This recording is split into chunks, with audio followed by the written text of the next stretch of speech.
ఇది చాలా important matter. గోమాతకు సంబంధించిన మ్యాటరే. మనలో చాలా మంది కొన్ని రకాల వస్తువులు అంటే శనగలు, పప్పులు, బియ్యము, నువ్వులు, ఉలువలు, బెబ్బర్లు ఇలాంటి వస్తువులు గోవులకు పెట్టడం వల్ల మనకు ఆ దోషం పోతుంది, ఈ పాపం పోతుంది, ఈ ఉద్యోగం వస్తుంది, పెళ్ళి అవుతుంది అని చెప్పేసి ఇలా చాలా మంది పెడుతుంటారు.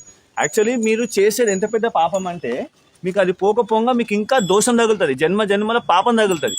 ఎందుకంటే గోవు అనేది ఆ గోవు గడ్డికి గరకకి తినడానికి అదే జీర్ణ వ్యవస్థ ఉంది. మీరు శనగలు బియ్యం తినని కాదు, దానివల్ల జీర్ణ వ్యవస్థ దెబ్బతిని అవి చచ్చిపోయే ఛాన్సెస్ ఉంటే చచ్చిపోతున్నాయి. రీసెంట్గా మా ఏరియాలో కేసరి హనుమాన్ టెంపుల్లో ఒక ఆవు ఉంది. సో ఇద్దరు భార్యాభర్తలు ఆవుకి ఏదో పెట్టనికే వచ్చి వాళ్ళ గుడిలో వచ్చి మొక్కినట్టు యాక్టింగ్ చేస్తూ డ్రామా చేస్తూ ఆ గుడిలో ఎవరు లేరు, వాళ్ళ ఇల్లు పక్కనే ఉంటుంది గుడిలోనే. వాళ్ళు లేని చూసి గుడి ఆవు లోపలికి వెళ్ళింది. ఆ షెడ్యూల్ ఎప్పుడైనా మూసే పెడతారు ఇలాంటి ప్రాబ్లమ్స్ వస్తున్నాయని చెప్పేసి. ఎవరు లేరు అని చూసుకుని లోపలికి పోయి ఆవుకి ఏదో పెట్టేసి, దాని 2 ఉంటాయి ఆవులు, అందులో దాని పిల్లకి ఏదో పెట్టేసి వెళ్ళిపోయారు. 1 year బేబీ అది పెట్టేసి వెళ్ళిపోయారు. తర్వాత 3 days చాలా ఘోరంగా ఇబ్బంది పడ్డది. వాళ్ళు రోజుకి 10,000 లెక్క 2 రోజులు ఖర్చు పెట్టి దానికి మెడిసిన్ పెట్టినా ఫలితం లేకుండా పోయింది. ఆ దూడ చచ్చిపోయింది, ఆ లాగే చచ్చిపోయింది. ఇప్పుడు ఈ దోషం ఈ పాపం అంటినట్టే కదా.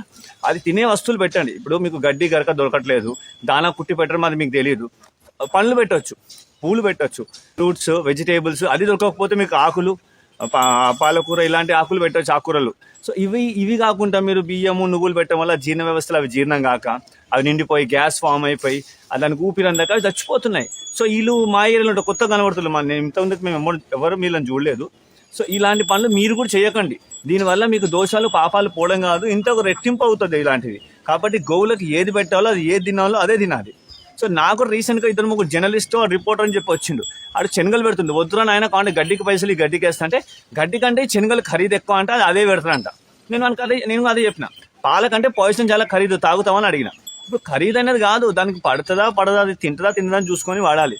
సో గోమాత అని మనం రక్షించుకోవడం కాదు, దానికి ఏం పెట్టాలో ఏం పెట్టొద్దో కూడా తెలుసుకోవాలి. చాలా మంది కొంతమంది బాపనోళ్ళు కూడా, బ్రాహ్మణులు కూడా ఇది పెట్టు అది పెట్టు అంటారు. అది కరెక్ట్ కాదు, అది తప్పు.